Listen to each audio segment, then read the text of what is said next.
Arthur é um rei cruel que domina o mundo com punhos de ferro. Durante sua subida ao poder, ele eliminou inimigos sem piedade, arrasou cidades com explosivos e cometeu diversas atrocidades para manter seu domínio. Em um momento de reflexão, tomado por remorso, ele sofre um ataque cardíaco e morre. Enquanto sua alma desce para o abismo, uma voz misteriosa lhe oferece uma nova chance de vida, desde que ele não a desperdice.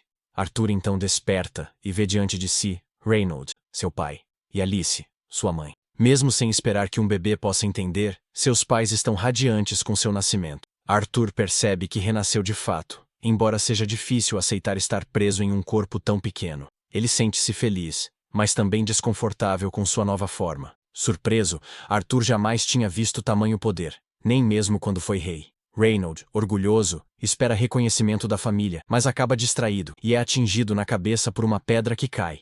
Alice já suspeitava que algo assim iria acontecer. Ela o cura rapidamente com magia e o aconselha a ser mais cauteloso ao exibir suas habilidades. Embora Reynold às vezes seja impulsivo, seus golpes são mortais. Na caça, derruba um javali selvagem com um único soco, ajudando os companheiros. Ao voltar da caçada, Reynold tenta abraçar Arthur, mas percebe que está coberto de sangue e precisa se limpar. Arthur tira 2 lições disso. O mundo é perigoso e as pessoas geralmente precisam de armas para se proteger. Além disso, se quiser viver sem amarras, terá que aprender a lutar. Quando Reynold retorna, Alice anuncia que é hora de colocar Arthur para dormir. Normalmente isso o irritaria, mas dessa vez ele gosta. Na vida passada, raramente conseguia descansar tranquilo, sempre sob risco de ser assassinado. Mesmo sendo invencível, a constante ameaça o exauria. Passam-se meses até seus membros frágeis ganharem força para que ele possa se movimentar sozinho. A primeira coisa que faz é procurar um espelho. Seus pais acham engraçado seu fascínio pelo reflexo, mas Arthur está apenas absorvendo sua nova condição. Agora que consegue andar, quando Alice o coloca para dormir, ele coloca seu plano em prática. Assim que ela sai, ele abre os olhos, joga o cobertor para fora do berço e foge. Enquanto Alice lava a louça, ele rasteja pelo chão. Tão focada, ela não percebe Arthur atravessando a casa. Ele chega à biblioteca e pega um livro, ansioso para aprender mais sobre o mundo onde nasceu. Descobre que o continente se chama Dikin, dividido em 3 reinos. Caldin, onde anões vivem em cidades subterrâneas. Elanor, lar dos elfos nas florestas profundas. E Sapão, dominado pelos humanos. Neste mundo, a conquista não ocorre pela destruição de cidades, mas Arthur quer compreender seu novo ambiente.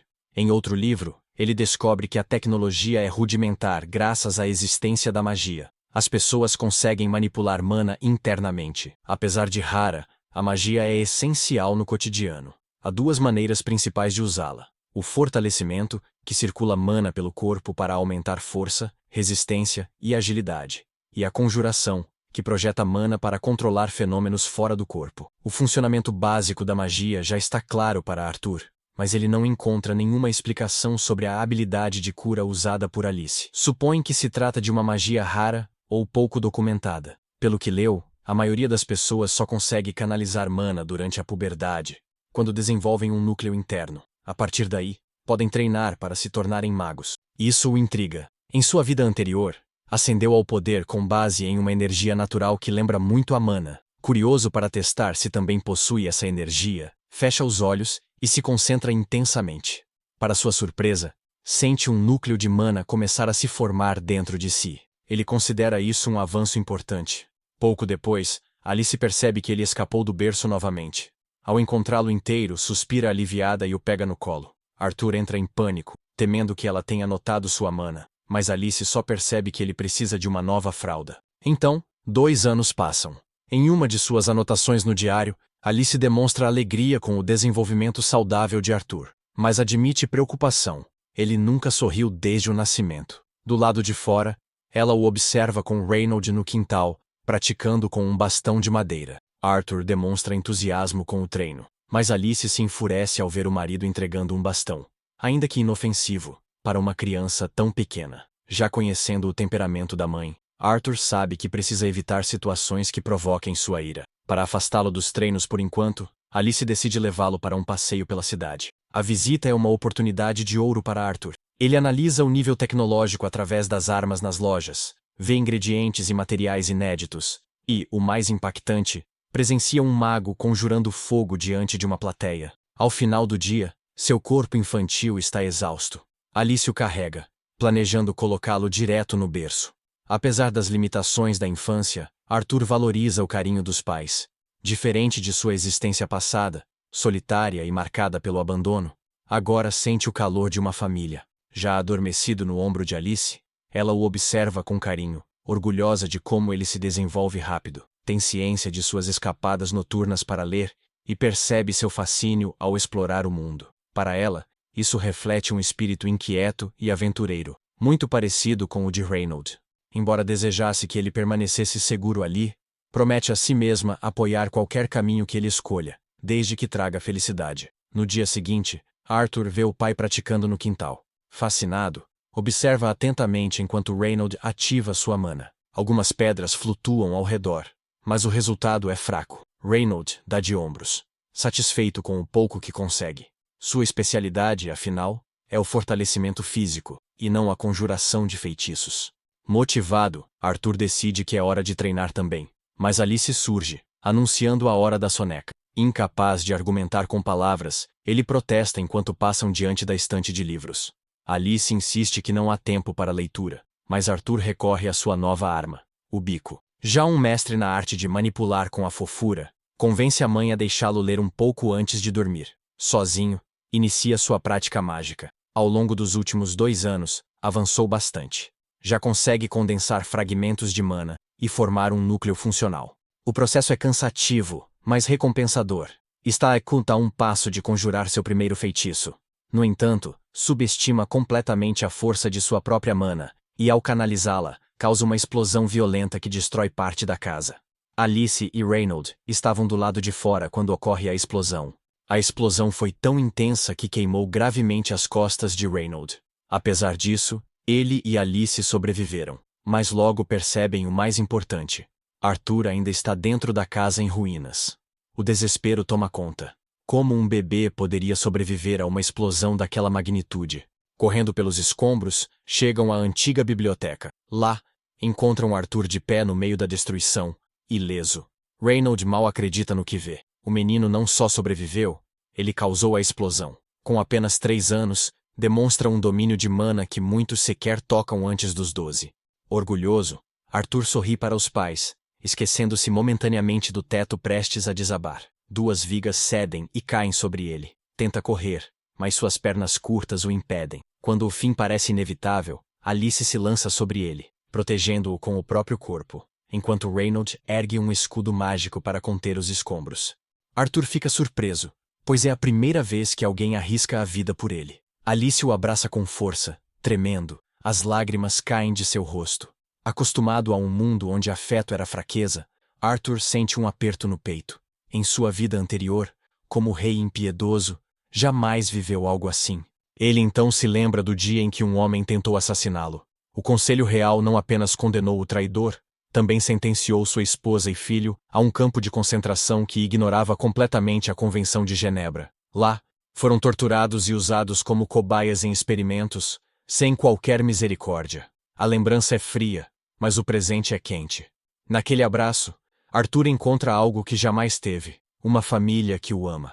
O homem começa a implorar para Arthur poupar a família dele, dizendo que eles não tinham culpa de nada. Como um ato de misericórdia, Arthur decide matá-lo ali mesmo. Afinal, isso era praticamente uma segunda-feira normal para ele naquela época. Agora, suas segundas-feiras são bem diferentes. Ele passa o tempo treinando com seu pai. Reynolds quer que Arthur use manoplas nos treinos, mas Arthur já tem uma vida inteira de experiência com espadas. Então, é claro que não quer trocar sua arma principal. Como ele está tão decidido a continuar com a espada, Reynolds decide usar uma também. E para deixar tudo mais interessante, ele reforça a própria espada com mana. Só que, para surpresa total dele, Arthur faz exatamente a mesma coisa, e corta da espada do pai com facilidade. Nesse momento, Reynolds percebe que Arthur é talentoso demais para continuar sendo treinado só por ele. Então, começa a considerar a ideia de contratar um professor profissional e vai conversar com Alice sobre isso. Mas Alice recusa na hora. Ela não suporta a ideia de mandar Arthur para alguma cidade aleatória, só para ele aprender alguma coisa. Eles já tinham combinado que Reynolds ensinaria luta e ela ensinaria magia. Só que aí, Reynolds lembra que Arthur cortou a espada dele no treino, mesmo com ela sendo infundida com mana, e o menino ainda é só um bebê. Tipo, se ele já tá fazendo isso agora, imagina o que pode fazer no futuro? Por isso, Reynolds insiste que ele precisa de um professor de verdade. Alice sabe que Arthur é incrivelmente talentoso, mas ainda odeia a ideia de deixá-lo sozinho numa escola na cidade. A discussão entre os dois começa e dura alguns minutos, sem ninguém ceder, até que Arthur, já cansado daquilo, dá uma solução simples. Por que eles não vão junto com ele para a cidade? Assim ele pode estudar, e os pais não precisam deixá-lo sozinho. Os dois se encaram, percebendo que essa opção nem tinha passado pela cabeça deles. Mas de repente, tudo faz sentido. Eles acham a ideia ótima, e logo começam a se preparar para a viagem. No dia seguinte, uma carruagem chega para levá-los até a cidade. E não vão sozinhos, vão junto com alguns velhos amigos. Arthur reconhece na hora. São as mesmas pessoas que ajudaram Alice e Reynolds a reconstruir a casa depois que ele a explodiu. Eles fazem parte de um grupo chamado Chifre Gêmeos. O líder, Adam, se apresenta a Arthur. Angela também se apresenta, mas do jeito dela, sufocando Arthur com um abraço tão forte que ele quase desmaia. Alice observa a cena toda feliz. Por sorte, antes que Arthur apague de vez, Darren aparece. Tira a Angela de cima dele e também se apresenta, mas de um jeito bem mais tranquilo. Só dá um high five no garoto. É então que Arthur nota uma garota em pé no alto da carruagem. Dá pra ver que a garota está se exibindo. Não havia nenhum motivo para estar em cima da carruagem naquele momento. Ela não diz nada, então os outros explicam a Arthur que o nome dela é Jasmine. A última integrante do grupo é Ellen, a arqueira. Com as apresentações feitas, o grupo finalmente segue viagem. Todos sobem nas carroças e partem. Durante o trajeto, Alice pergunta a Arthur se ele está animado com sua primeira grande viagem. Ele responde que sim, mas por dentro só consegue pensar em como esse mundo ainda é primitivo. Eles usam carruagens puxadas por cavalos, enquanto no mundo antigo dele, existiam frotas de carros voadores à disposição. Arthur acha tudo bem interessante, já que é a primeira vez que presencia um combate de verdade nesse mundo, e ele quer se tornar forte o suficiente para lidar com ameaças assim sozinho em breve. Como agora tem bastante carne de lobo, o grupo decide usá-la para o jantar. O único problema é que estão sem temperos, então vai ser só carne grelhada mesmo. Durante o preparo, Alice percebe que o braço de Reynolds está um pouco ferido e se oferece para curá-lo. Mas antes que ela comece, Jasmine pede que espere. Todos se reúnem ao redor de Alice para fazer a guarda, já que curandeiros como ela são extremamente raros nesse mundo. Se alguém visse ela usando magia de cura, poderia acabar se tornando um alvo. Assim que Alice termina, cada um volta ao que estava fazendo, mas Adam decide que quer se exercitar um pouco antes de dormir. E qual a melhor maneira de fazer isso? Lutando com uma criança de 4 anos, claro. Parece meio cruel, mas ele ouviu falar da força de Arthur e quer ver com os próprios olhos. É só um treino. Adam avisa Arthur para se preparar e já imbuir sua lança com mana. Arthur faz o mesmo. Quando o duelo começa, ele canaliza um pouco de magia nos pés. No momento em que vai colidir com Adam, simplesmente desaparece e reaparece atrás dele. Seria a chance perfeita de atacar, mas seus pés de criança escorregam no chão. Ele perde o equilíbrio e Adam consegue se recuperar. Os dois trocam golpes. De qualquer forma, Arthur acaba sendo arremessado para longe. Seu corpo de criança era leve demais para acompanhar um aventureiro experiente, e ele acaba voando. Felizmente, os outros o salvam antes que ele atinja o chão. E claro, todo mundo começa a gritar com Adam por quase machucar Arthur. Mas ele diz que não conseguiu se segurar, porque Arthur era forte demais. Ele simplesmente não esperava tanta força vinda de uma criança. Chega a achar que Reynolds está fazendo algum tipo de experimento de super soldado com o menino. Na verdade, Reynolds nunca ensinou nada daquilo para Arthur. Ele aprendeu tudo sozinho. Nesse momento, Jasmine se aproxima de surpresa e acaba assustando Arthur sem querer. Ela ficou realmente impressionada com o que viu durante a luta e pede que ele a ensine a usar aquela técnica com magia nos pés. Arthur queria manter aquilo em segredo, já que era uma habilidade da sua vida passada, mas Jasmine simplesmente não aceita um não como resposta. Pelo olhar dela, Arthur percebe que ela vai insistir até conseguir o que quer. Então, talvez não tenha escolha, e acabe ensinando mais cedo ou mais tarde. Na manhã seguinte, a jornada continua como planejado. Ao longo do caminho, o grupo faz algumas pausas para descansar. Nessas paradas, Adam aproveita para dar algumas lições básicas de lança para Arthur. Poucos minutos depois, Arthur devolve o favor e ensina Adam a usar um arco. Com algumas explicações simples, Arthur consegue entender tudo rapidamente. O único conhecimento que ele tinha sobre armas da vida passada era com espada. Então essas novas lições estão sendo valiosas. Como estava aprendendo tanto com os outros, Arthur acaba decidindo ensinar sua técnica para Jasmine. Afinal, Ao canalizar magia nos pés e combinar com magia do vento, é possível aumentar drasticamente a velocidade. Bastou uma demonstração, e Jasmine já conseguiu copiar a técnica perfeitamente. Mais tarde, enquanto Arthur lia um livro de magia dentro da carruagem, percebeu que Jasmine também estava lá, apenas o observando. Não era coincidência. Ela estava aproveitando cada oportunidade para se aproximar dele. Na manhã seguinte, Jasmine entrega uma faca para Arthur como forma de agradecimento por tê-la ensinado. Ficou bem claro que ela realmente gostava dele, já que normalmente evitava qualquer tipo de interação com os outros. Alguns minutos depois, todos voltam para as carruagens e continuam a viagem. Mas enquanto Arthur está concentrado em seu livro, a carruagem é atacada por bandidos. O grupo fica completamente cercado, sem rota de fuga. O líder dos bandidos ordena que capturem as mulheres e crianças para serem vendidas como escravas. Assim que ele dá o sinal, todos atacam ao mesmo tempo, e os aventureiros fazem o possível para segurar a investida. Em termos de força, os gêmeos do Chifre e Reynolds são muito superiores aos bandidos comuns, mas o número deles é grande demais. Aos poucos, o grupo vai sendo pressionado. Em um momento crítico, Reynolds é lançado de volta contra a carruagem pelo líder dos bandidos, ficando gravemente ferido. Alice tenta ir até ele para curá-lo, mas Reynolds a impede. Se os bandidos descobrissem que ela era uma curandeira, se tornaria um alvo imediato. Então, Reynolds pede que Arthur leve Alice o mais longe possível dali. Arthur não queria abandonar Reynolds, mas ele revela algo que muda tudo. Alice está grávida de outro filho. Proteger ela agora é prioridade máxima. Arthur entende a gravidade da situação. Assim que Reynolds dá o sinal, ele ativa sua magia e se prepara para fugir com Alice, enquanto Reynolds promete segurar os inimigos o máximo que conseguir. O líder dos bandidos ordenou que seus homens perseguissem Arthur e Alice, mas Reynolds se colocou no caminho e avançou contra ele. Na primeira vez que lutaram, o inimigo havia derrubado Reynolds com facilidade, mas agora, ele estava lutando por sua família, e dessa vez, não cairia tão facilmente. Enquanto Reynolds enfrentava o líder,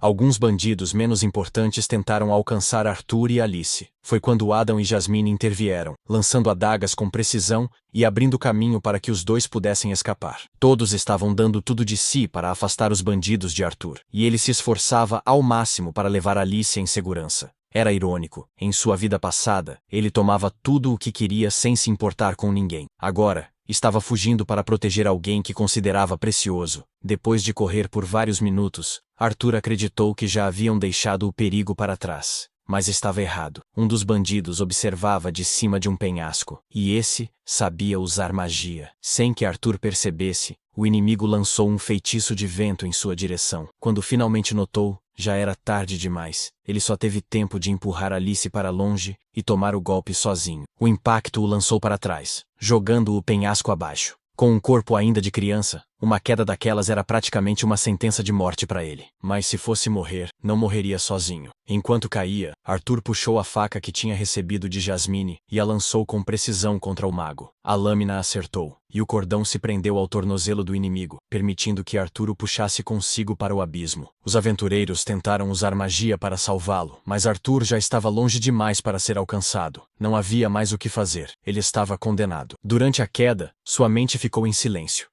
Mesmo diante da morte, sentiu uma estranha paz. Tinha conseguido proteger sua família. Finalmente compreendia por que aquele homem, em sua vida passada, havia lutado tão desesperadamente para proteger a própria. Arthur não hesitou em se sacrificar por Alice, e embora não se arrependesse do que fez, ainda desejava ter tido mais tempo. Queria ter vivido um pouco mais ao lado deles. Depois daquela queda quase fatal, Arthur consegue sair do rio e encontra uma caverna. Só que, ao entrar, ele dá de cara com um monstro assustador e já começa a se arrepender de ter ido procurar abrigo ali. Ele então pula tentando um ataque surpresa, achando que assim teria mais chance de sobreviver. Mas o monstro apenas o acerta e manda ele se acalmar. O monstro diz que não é mau e que só quer ser amigo. Mesmo assim, Arthur ainda está seriamente ferido, e as feridas não vão melhorar se ele não comer alguma coisa. O monstro começa a pegar umas frutas que crescem na parede da caverna e oferece para ele. Mas Arthur não confia muito nessa ideia de comer fruta que sai da parede. Ele pensa em tentar sair daquela situação conversando, mas acaba sendo vencido pelas dores. Quando tenta se levantar, ouve um estalo e começa a chorar. O monstro manda ele parar, lembrando que só o fato de ele ter sobrevivido à queda já é um milagre. Arthur tem várias perguntas na cabeça, mas o monstro diz que não vai responder nada até ele comer as frutas. Arthur hesita um pouco, mas ao dar a primeira mordida, percebe que o gosto é ótimo. Depois de comer bem, Arthur pergunta se o monstro sabe de alguma coisa sobre seus pais. Ele explica que não pode sair da caverna para verificar, mas tem uma habilidade que permite ver a longas distâncias. Ele então gera uma tela e mostra que os pais de Arthur conseguiram derrotar os bandidos restantes. Isso confirma que eles estão vivos e bem, e Arthur fica muito aliviado com a notícia. Ele agradece ao monstro por mostrar isso. E como vai ter que passar um tempo ali, decide ser mais amigável. O nome do monstro é Sylvia, e ela se mostra bem gentil. Nos dias seguintes, Arthur fica ali comendo e descansando para se recuperar. Durante esse tempo, Sylvia cuida dele. Quando ele finalmente se sente melhor, tudo o que quer é voltar para casa. Mas Sylvia explica que ele não conseguiria fazer isso sozinho. A caverna está perto da Floresta Élfica, uma região cheia de criaturas mágicas e bandidos perigosos.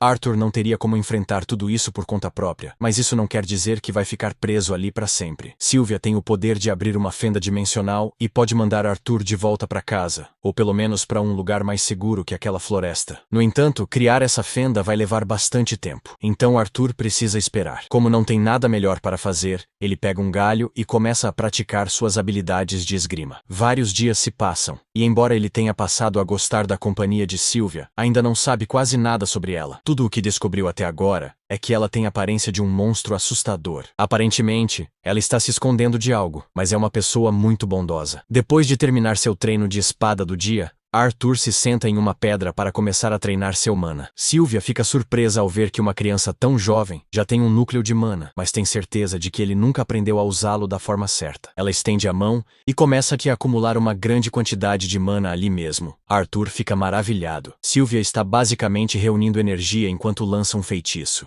Se ele conseguir aprender a fazer isso, com certeza vai se tornar muito mais forte. Mas antes de sequer se oferecer para ensiná-lo, Sylvia faz uma pergunta importante. Ela quer saber o que Arthur pretende fazer com o poder que vai ganhar ao aprender essa técnica. Arthur já havia pensado sobre isso antes, mas agora, com mais calma, ele se lembra de como sua família e seus amigos quase foram destruídos por bandidos. Por isso, ele responde que pretende usar esse poder para destruir qualquer um que tente machucar as pessoas que ama. Sylvia, no entanto, não gosta dessa resposta. Ela dá um peteleco na testa dele, jogando Arthur para trás, e diz que jamais ensinaria sua técnica a alguém que pensa dessa forma. Arthur não entende por que ela ficou tão irritada. Para ele, parecia perfeitamente natural querer matar seus inimigos. Mas Sylvia quer provar um ponto. Ela levanta o dedo até a testa de Arthur e diz que poderia facilmente abrir o crânio dele com um único toque, ou poderia simplesmente tocá-lo de forma gentil. Ela pergunta qual ele prefere, e Arthur responde que prefere o toque gentil, já que não quer morrer. Sylvia explica que é fácil agir movido pela raiva e pelo ódio, mas que uma vez que se entra nesse caminho, a vida vira um ciclo vazio e sem fim. Ela não quer ver Arthur desperdiçando a própria vida desse jeito. Então,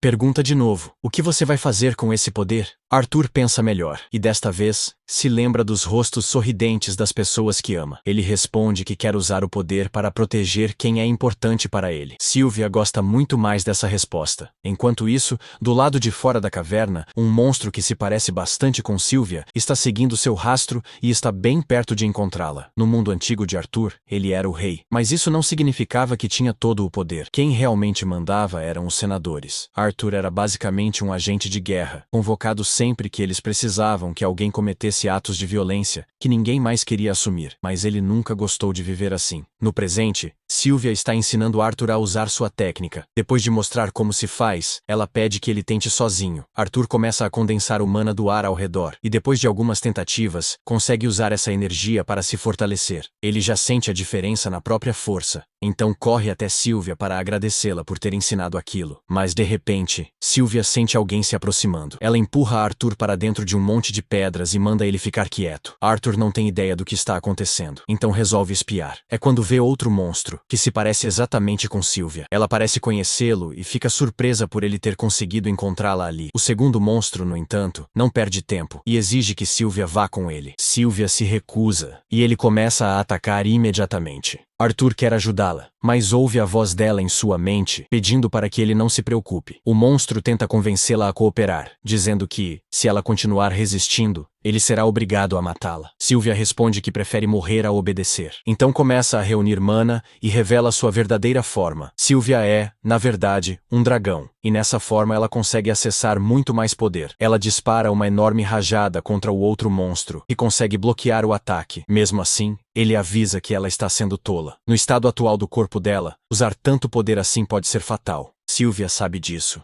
mas não se importa. Viveu uma vida longa e feliz, e está disposta a morrer para proteger Arthur. Ela consegue empurrar o inimigo contra a parede, mas ele ainda não foi derrotado. Se levanta novamente, pronto para contra-atacar. Várias explosões atingem Sylvia. Ela sofre muitos danos, mas, naquele momento, está mais preocupada com Arthur do que consigo mesma, porque a luta está perigosamente próxima de onde o escondeu. O inimigo lança mais um ataque, e Sylvia percebe que não pode desviar sem colocar Arthur em risco. Então, ela usa todo o seu poder para interceptar o golpe e consegue parar o tempo por alguns instantes. Com o tempo congelado, ela chama Arthur para fora do esconderijo. Ele obedece, já que o momento parece seguro e ele está cheio de perguntas, principalmente sobre o fato de ela ser um dragão. Mas não há tempo para respostas. O poder de parar o tempo logo vai acabar, e Sylvia precisa tirá-lo dali o mais rápido possível. Ela abre a fenda dimensional que vinha preparando há dias, mas, por causa dos ferimentos e da falta de tempo para completar o feitiço, o portal acaba se conectando a um lugar desconhecido, em vez da casa de Arthur. Ela queria evitar mandar Arthur para a floresta por ser um lugar perigoso,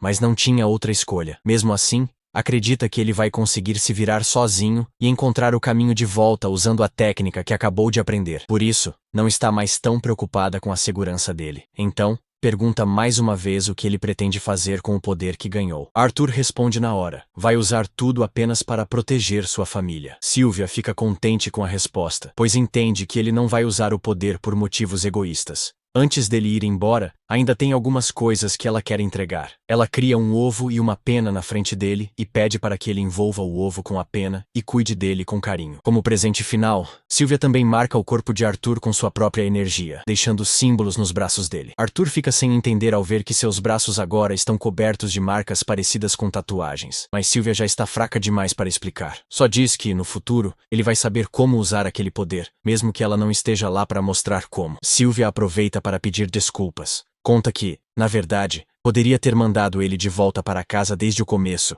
mas se divertiu tanto com a presença dele que acabou adiando isso. E por causa dessa escolha egoísta, acabou colocando Arthur em risco. Ele se sente péssimo porque sabe que ainda não é forte o bastante para salvá-la, mesmo depois de tudo o que ela fez por ele. Mas Arthur não liga se ela é um dragão ou um monstro. Para ele, Sylvia virou uma parte importante da sua família. Diz que a vê como uma mãe, mas Sylvia lembra que ele já tem uma. Então Arthur responde que ela pode ser sua avó. Sylvia não esperava por isso, mas adora a ideia e pede para ele repetir. Ele repete com um sorriso no rosto. Sylvia fica triste por saber que não vai vê-lo de novo, mas o tempo está acabando. Então, com delicadeza, empurra Arthur para dentro do portal. Ele entende, pega os presentes que ganhou e entra, mas no último segundo, muda de ideia e tenta fazer com que ela vá junto. Infelizmente, Sylvia não pode fazer isso. Então Sylvia fecha o portal e manda Arthur embora. O tempo volta a passar normalmente, e ela é atingida pelo ataque do outro monstro. O golpe é fatal. Ela cai no chão, mas o inimigo não acredita que ela tenha morrido de verdade, já que sabe o quanto ela é poderosa. Ele se aproxima devagar,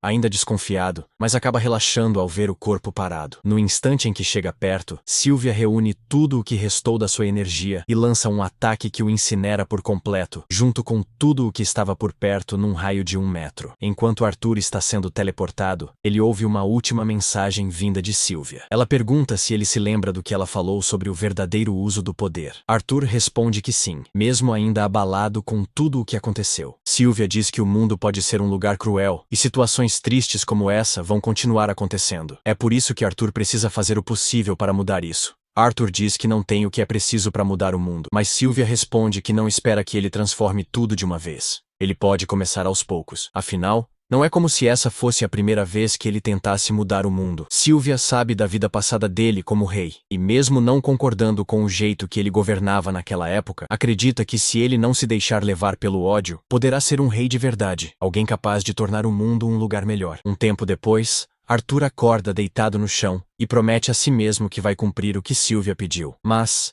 antes de qualquer coisa, ele precisa encontrar uma saída daquela floresta. Então, se você curtiu o vídeo e quer a continuação, já deixa aquele like para fortalecer, se inscreve no canal, e se ficou até aqui, comenta aí o nome do seu anime favorito para eu dar uma olhada. É isso, e até o próximo resumo do Tio Wasabi.